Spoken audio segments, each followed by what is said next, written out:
Guys, tingnan nyo to, oh. Yung mga rabbit. Dalawang rabbits. Rabbits! Hindi ko makita kasi ano siya eh. Yung reflection ng araw. Ang hirap tumingin. Ayan siya. So, nasaan na yung isa?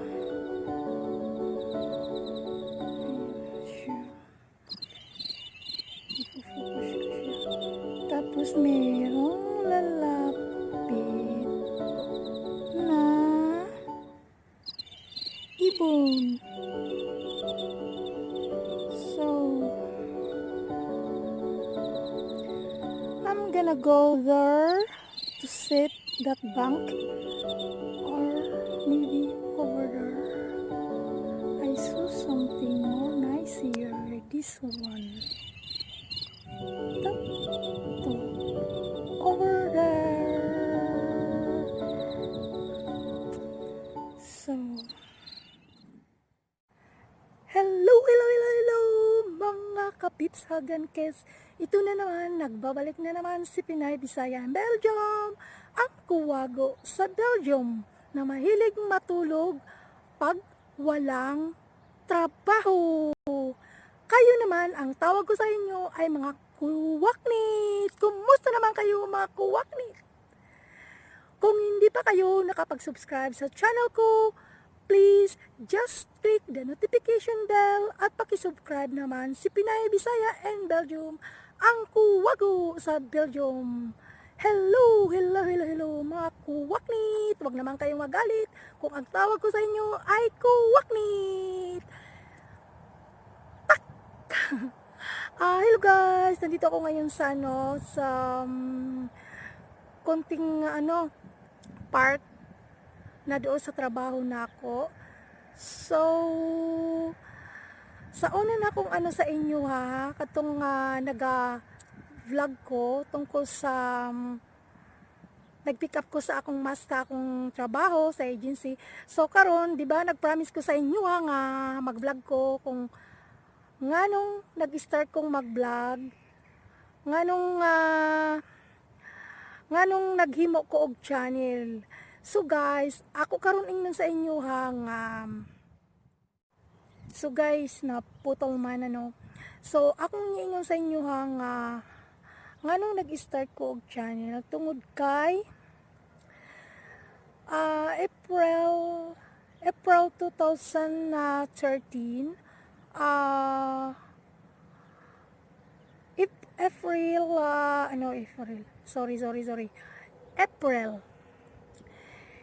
April 2013 at saka yung date din ay 13 din. So parang masamang parang masamang himain. So naglisod ko guys sa akong Tagalog. So ako Bisaya karon guys. So 2013 mga kuanto siya kanang April 13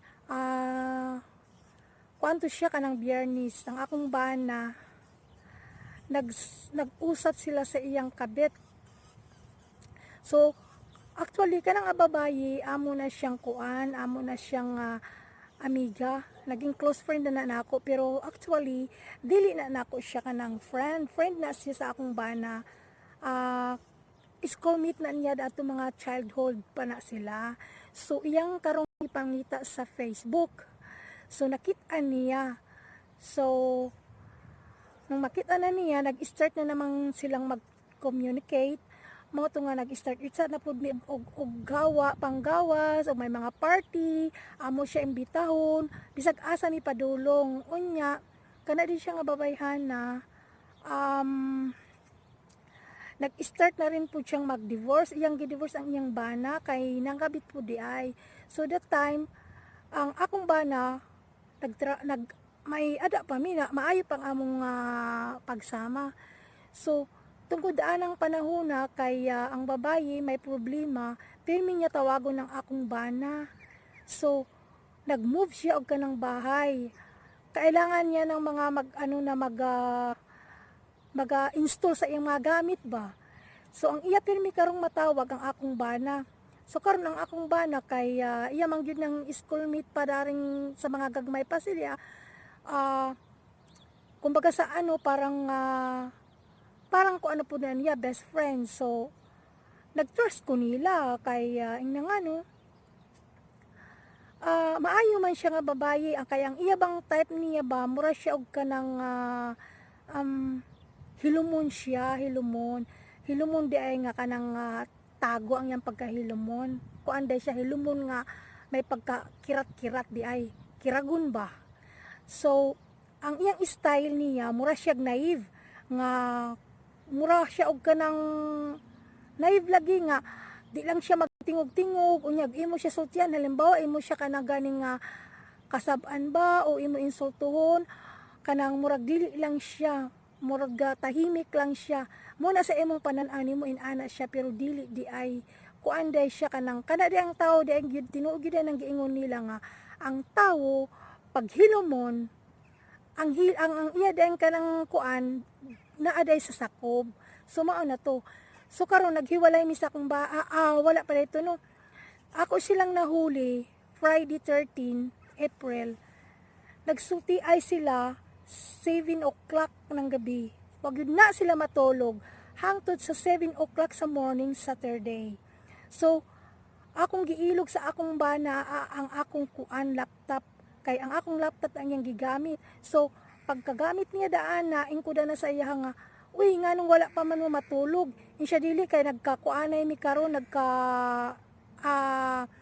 mura ba og kanang nakuan mi nga way trabaho ron unya simpre amigo so mura og na hinayak mi karon og inistoryahay ingon siya dana sige lang mahal ingon siya dana kay mahal among tawag sa una matulog ka lang so katong kuana natulugan na lang nako namatan tulugan namatan dito mi sa sofa natulog so mura kog nakasandig sa iyang sa iya bang diri sa iyang abaga ba unya sige la kog tan-an ko sige sila pa ay nagistoryahay pa baliwala lang ko daana kay naging amiga naman pud nako siya mura lagi og kanang naging close ko na rin pud siya kay bisag asa lagi mituan na siya amo na siya imbitahon unya mo na tunong tungora no tapos hala 7 o'clock na sa morning wala pa man mura kog nagtahap na kuglain so karon akong giilog sa iyaha ang akong laptop nga rin na kay mutawag ko sa akong nanay ako la tong kuan buwa pa so iyaw man pud ang gihatag nya mo tin siya nga oh it doesn't matter sabi niya I'm gonna go further to my cellphone and then sabi ko sa kanya what sabi niya yeah I'm not yet sleepy tapos yun, nga to siya nag-further, nag-say hello pala siya doon, nag-istoryahan pa sila gamay, siguro mga 1 oras. Pagkatapos dato natulog siya, mga 1 oras na po siya natulog. Anak ka, nagpasumangil man na, may sabot tay sila. Nagpasumangil man na siya, gadto sa kanang kuan. Gadto sa kanang ganing park. Kaya, kuan man na siya kung ba na pirmi, nag-jogging man na siya pirmi, 3 times in a week. So, Saturday, ang iyang kuan nga, mag-jogging siya. Hala dito sa park. Ning step in siya sa kanang kuan sa kanang car unya nakit-an karon siya sa among neighbor kay among neighbor may iro man kanang siya natingal akong ba nga uy si kuan man to ang asawa man to sa among silingan nya ning tawag karon ng akong kuan day kanang init man uy mura kog mahadlok maitom lagi ay sa pa guys kanang anak kay ning man siya hala unsa man niya ning tawag ang akong kanang ang among silingan kay kuan man siya sa akong cellphone kay kanang unsa ni nga kay og manla kami sa una mo may magbibisit ang iyang anak sa akong anak so kasabot siya nang hala ni aragi imong bana kung nakita ning sulod lagi sa kanang kuan lagi ning sakop lagi sa car ang babae kanang blonde hair ingon siya daan kuha pero nakasabot nako nga kanang mao nang babae kanang babayhan na nagistorya na silang gabi niya may kutob nako nya niin ko na sa akong hunahuna hala nagsabot ay sila nga magkita ko hayaan na nya muto siya nga pag abot ang kadong among silingan nga nagalakaw-lakaw sa iro ning kuan ang akong bana wala naman kay ning sakay naman ambot og asa to siling ato siguro sa balay sa babae unya ning ring sa akong door nya yung gisulti sa ako ingko daan na nga Pero wa na ko musumat nga kanang nagchat sila da ng gabi una. Ning ko da na sa iya nga kanang maida la siguro tuhimo ng akong bana sa iyang balay. Ning kumulat akong pasumangil kay murag na uwaw. Unya mo na tuno, ana kaya ning uli man ang akong bana mga alauna na. Unya pero kanang dato ding tungura wa pa dito nahitabo sa ilaha. Mura pa og nag-start pa siya og kana bang pangulitaw sa iya ba. Mura kay akong ba na dali ra nimo dali ra siya makanang unsa bang tawag dani sa Bisaya kanang dali ra siya ba makuan ang loob ba kanang maluluyon akong bana maluluyon. Unya kanang mao tuno kanang nagkuan naman no naglain ako na kay kana di akong bana di ay midlife crisis da ito siya kaya ako siyang maobserbahan ang kanang iya mga underarms iya na kanang pirming i-shave unya mag-change sa iya mga bado for a younger person ba mura mga kana mga nasa mga 20, 25 mga bado niya yang gipangalisan niya mga bado nya inig-inig ngadto na mo mag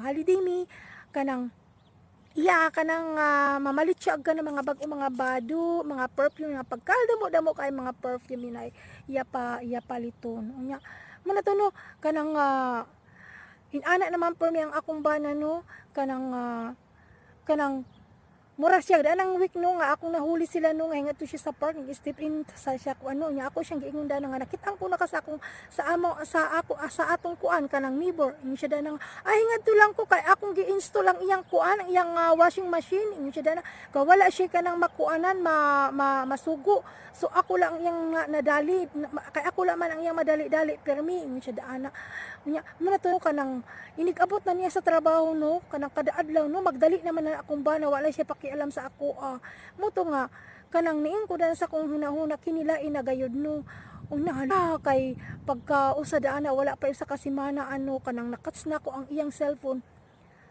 mao na may nakakuan sa iyang cellphone naka-cover ang kanang kuan naka-wallpaper sa iyang cellphone ang kanang picture sa babayi mo na to gikabahan ako inko nga halalain na ni mo to sa akong una wala ko magsulti niya nga i-divorce na ako siya nag-google ko daan no kay ning tawag ko sa akong amiga wala gid na mo tabang nako no so mura ba giniingon ana nga ay shin problema na nimo shin dili ko makikuan sa imo kay inyo ng problema no so ako nalay na nang insight no kay og unsa kay simpre problema nako ako nalay namiling og paagi gigoogle na nako so ako isang gigoogle ang iyang personality kung anong inana man siya mali nang sign sa kanang mga midlife crisis so lahi-lahi man gyud ng case sa mga midlife crisis so kung gusto ninyo guys nga may maobserbahan mo sa inyong mga bana kung gusto ninyo kung midlife crisis ba o unsa ngani just google it kay ang mga kuan sa mga cases sa mga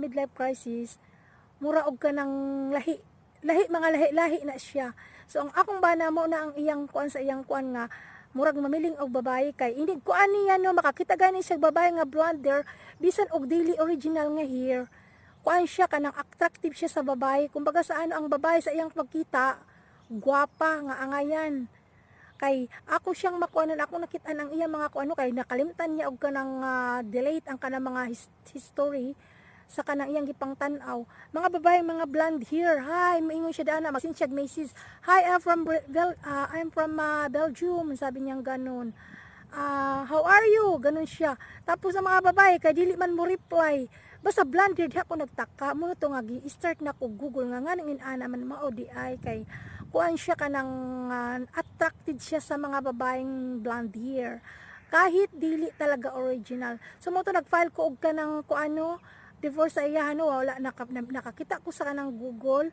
unya kung ako isang gitan-aw kung paano ba mag-file og divorce niya nakakita na ko didto niya ningadto ko sa Justice Palace unya kay wala man ko tungkuran at trabaho ano kanang nagkuang ko kanang tawag diini nag-ask ko og kanang free na lawyer kay di na ko affordable nga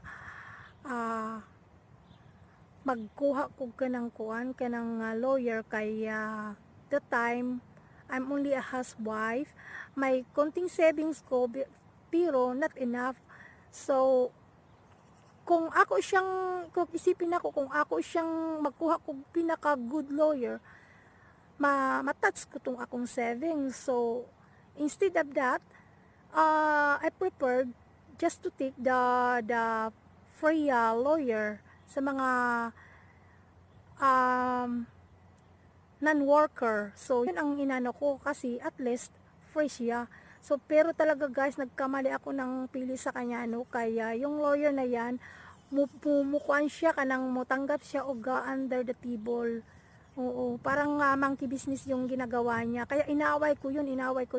So, para ano na yan guys, para ma-shortcut ang atong kuan ano. So, ako ang unang nag-file ng kisa kung ba na kay gusto lang niya nga himuon niyang kabit ang babayi.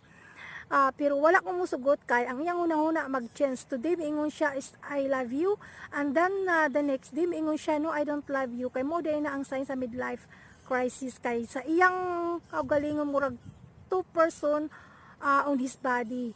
So dili ka makatrust niya kay mag-change ang iyang plan. Mo tong ako yung gipadayon na lang. So nagpuyo mi sa isang bubong pero diya po niya na-receive ang iyang kuan, ang iyang letter for divorce. Diya na po sa among balay, sa among mailbox. So, ning abot ang tungura di ako sa balay, wag yun na ako pick up pa. Gipihaang lang ako diya sa kanang among kuan, among door. Kay gusto na ako nga, inigabot niya, siya ang makakita sa iyang kuan, sa iyang sa divorce papers. So, mo to guys no, kanang damo pa ng mga istorya no, pero ako na lang ning shortcut. So nag-divorce na mi guys. So ang among balay kay ibinta man to no siya no, kanang so namiling kog paagi no, ningadto isa ko sa Geminti normally kay mag-apply ko kanang mura social warning especially for people that who don't have income. So but they are asking me if I have still a property, but I